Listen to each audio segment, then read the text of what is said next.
The Office of the Arbiter has just published its annual report for the year 2023, which was presented to the Minister and then laid on the table of the House of Representatives, which thus became public knowledge. And this annual report is also accessible through the Office of the Arbiter's website.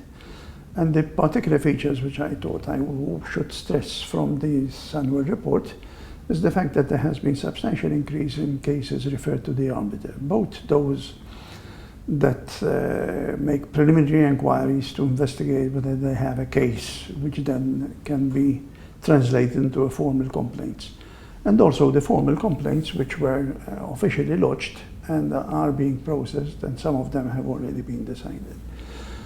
Particularly interesting is the fact that the decisions taken last year have increased substantially, and this has contributed to shortening the amount of time between the finalization of the adjudication process and the time the decision is then communicated. We try to keep that time to under 90 days. We are there in cases related to insurance. We are within that time limit. In other bit more complicated cases, we are not yet there, but we're striving to get there through 2024. Last year, the decisions taken by the Arbiter gave a total of 800,000 euros in compensation. Not all, obviously, complaints have been accepted, and the majority, in fact, have not been accepted. But those that have been accepted were either accepted in full, where the complainant deserved full compensation, or often it has been allocated a partial compensation because there was probably some contributory aspect from both sides, both from the service provider as well as from the complainant. The trend seems to be continuing in 2024, where the number of complaints and the decisions taken have continued to increase in a way where the outstanding caseload has reduced substantially, and there are no really backlog of decisions to be made.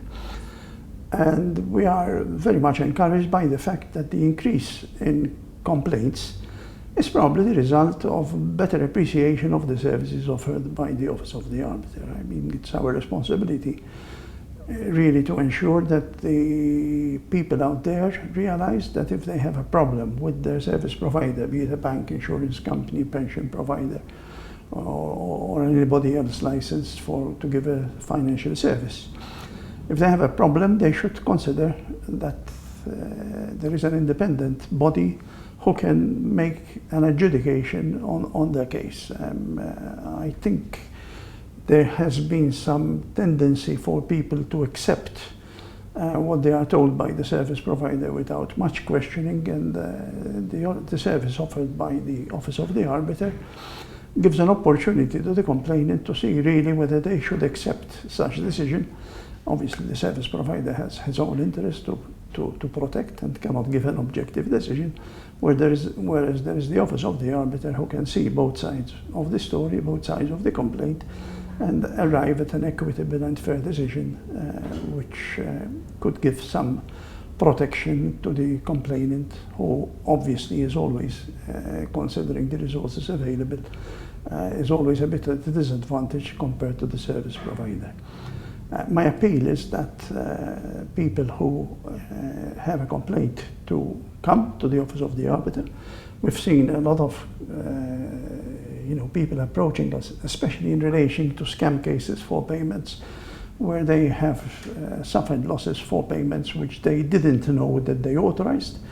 And we have published a model to explain what considerations we take in order to arrive at a fair conclusion, which is possibly a partial refund to reduce the burden on the complainant, who has seen a substantial amount taken from his account without realizing, and according to him, without actually authorizing such transaction.